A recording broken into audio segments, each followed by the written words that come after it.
কি করে এসভিএফ দেশু সেভেনে ঢুকবে? বন্ধুরা, অনেকের কাছে এটা ক্লিয়ার হচ্ছে না। অনেকে ভাবছে ডিস্ট্রিবিউশনে ঢুকবে নাকি কোভেঞ্চারে ঢুকবে। কোভেঞ্চারে ঢুকলে তাহলে একেন বাবু যে কেরালায় কুরুক্ষেত্র, এইটা তো অলরেডি অ্যানাউন্স হয়ে গেছে দুর্গাপুজোয়, তাহলে তো ওটা দুর্গাপুজোতেই আসবে। এসবিএফ তো ওটাকে দুর্গাপুজো টার্গেট করছে, তাহলে দেবদার সাথে সাথে ভার্সেস হবে। তাহলে এসবিএফ কি করে দেশু সেভেনে ঢুকবে? বন্ধুরা, আসছি, পয়েন্ট বাই পয়েন্ট আসছি। প্রথম পয়েন্ট হচ্ছে, হইচই স্টুডিওস প্রডিউস করতে চলেছে তোমার কেরালায় কুরুক্ষেত্র।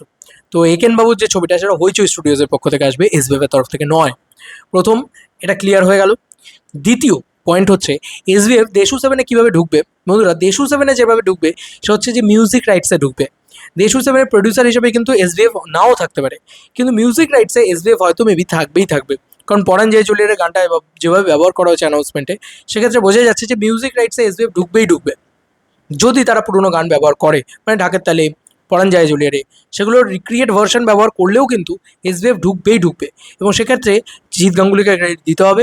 এবং জিৎ গাঙ্গুলি যদি নতুন কোনো গান নাও বানায়, পুরোনো গানগুলোর জন্য জিৎ গাঙ্গুলির একটা ক্রেডিট থাকবে। এবং দেশু সেভেনে জিৎ গাঙ্গুলি থাকছে, এটা আমি সেদিনকেই বানিয়ে দিয়েছিলাম ভিডিওটা, যেখানে আমি বলেছিলাম যে ওল্ড গান ব্যবহার হলেই তো জিৎ গাঙ্গুলি থাকছে। কারণ ওল্ড তো দেশু সেভেনের, মানে দেশুর যা গান রয়েছে, দেব শুভশ্রীর যা গান রয়েছে, সেগুলো তো সব জিৎ গাঙ্গুলির ক্রিয়েশন মূলত, ম্যাক্সিমাম। তো এখান থেকে তৈরি হয়ে যাচ্ছে। এবার এসকে মুভিজের গান ব্যবহার হবে কিনা আমি জানি না, তবে এসবিএফ কিন্তু মিউজিক রাইটসে ঢুকবেই ঢুকবে, এটুকু আমার মন বলছে, এটা আমার মন বলছে। এবার এসবিএফ যদি কোভেঞ্চারে ঢোকে তো ঢুকলো, কিন্তু ডিস্ট্রিবিউশনে কিন্তু এসবিএফ কোনোভাবেই ঢুকবে না। এটা হচ্ছে বিষয়। কেন এসবিএফ ডিস্ট্রিবিউশনে ঢুকবে না? তোমাদের মনে হতে পারে যে এসবিএফ ডিস্ট্রিবিউশনে কী বিষয়? বন্ধুরা, ডিস্ট্রিবিউশনে এসবিএফ কেন ঢুকবে না? কারণ ডিস্ট্রিবিউশনে অলরেডি বসে আছে শতদীপ সাহা।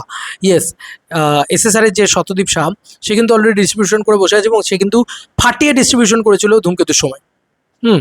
তো ডিস্ট্রিবিউটর হিসেবে শতদীপদা কিন্তু বসে আছে।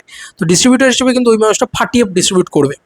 হুম তো সে কারণে অলরেডি দেশু সেভেনের ডিস্ট্রিবিউটর, মানে ছাড়া হয়ে গেছে, গোল্ডেন টিকিট ছাড়া হয়ে গেছে। তো আমার মনে হয় না সেখানে ডিস্ট্রিবিউশনে এসবিএফ ঢুকবে কোনোভাবে। ঠিক আছে, তো এইভাবে কিন্তু এসবিএফ ঢুকতে পারে। তারা যদি একেনবাবু নিয়ে আসে, তারপরেও কিন্তু, যদি কেন তারা একেনবাবু নিয়ে আসছে, তারা অফিসিয়ালি কনফার্ম করে দিয়েছে, তারপরেও কিন্তু তারা এসবিএফ কিন্তু এইভাবে ঢুকতে পারে, এবং ঢুকবেও হয়তো। ঠিক আছে, ইভেন্ট ইত্যাদি যা হবে। এখন দেখো, একটাই মাত্র সেলিব্রেশন ছবি হচ্ছে এইবার দুর্গাপুজোয়, সেটা হচ্ছে দেশু সেভেন। আগের বারে দুর্গাপুজোয় যেটা ছিল যে সব ছবিগুলোই কিন্তু বড় ছবি, এবারে কিন্তু সেটা নয়। কারণ একেনবাবু কিন্তু একটা সার্টেন, একটা হয় না যে একটা 1 কোটি 1.5 কোটি 1 কোটি 1.5 কোটি 2 কোটির বাজেটের ছবি খুব বেশি হলে, তার তার থেকে বড় বাজেট নেই একেনবাবুর ক্ষেত্রে বা একেনবাবুর জন্যে। 2 কোটির থেকে বেশি খরচ তো একেনবাবুর জন্য করা হয় না। খুব বেশি হলে, এখন যা ব্যবসা ট্যাবসা করেছে, 8-9 কোটি টাকার ব্যবসা করেছে, সেখানে হয়তো 3-4 কোটি টাকা মানে খরচ করা হতে পারে, তার বেশি যাওয়া যাবে না বা করা হয় না। এবার সেক্ষেত্রে একটাই বড় ছবি কিন্তু দেশু সেভেন। দেশু সেভেনের যা বাজেট আছে, সে কিন্তু দিয়ে যতগুলো ছবি আছে সব ছবিকে কিনে নেওয়া যায়। বহুরূপীরও অত বাজেট নেই, এসবিএফের ছবিটারও অত বাজেট নেই। 3টেই তো ছবি, আর কোনো ছবি আছে নাকি? এবার এম্পায়ার ভার্সেস শরৎচন্দ্র, ওই ছবিটা আসতে পারে, বা অন্য কোনো ছবি যদি আসে, সেগুলো সবই লো বাজেট। তো এক্সাইটমেন্ট লেভেলে তুঙ্গে থাকবে হচ্ছে দেশু সেভেনকে কেন্দ্র করে। তারপরে বাজেট ওয়াইজ বহুরূপী 2, তারপরে হচ্ছে একেনবাবু। কিন্তু আমার মনে হয় যে দেশু সেভেনের পরেই একেনবাবু, তারপরে হয়তো বহুরূপী 2, এরকম হয়তো জিনিসটা থাকবে। এবার পুরোটাই বিচার, মানে ডিপেন্ড করছে হচ্ছে শিবুদাদের বানানোর ওপরে। শিবুদারা যদি ভালো না বানায় ছবি, ওই যুদ্ধ করে কিছু হবে না। ঠিক আছে, নোংরামি করে কিছু হবে না। আর বেশি নোংরামি করতে গেলে সব কটা ছবি ঘাঁটবে। আগেরবারেও কিন্তু তাই হয়েছে, কোনো ছবি ব্যবসা করতে পারেনি ভালোভাবে। তো এই ছিল এখনকার মতো ভিডিও। তোমাদের আর কি মতামত, ভিডিওটাকে নিয়ে জানিও কমেন্ট সেকশনে। চলো বন্ধুরা, নতুন কোনো ভিডিওতে দেখা হবে।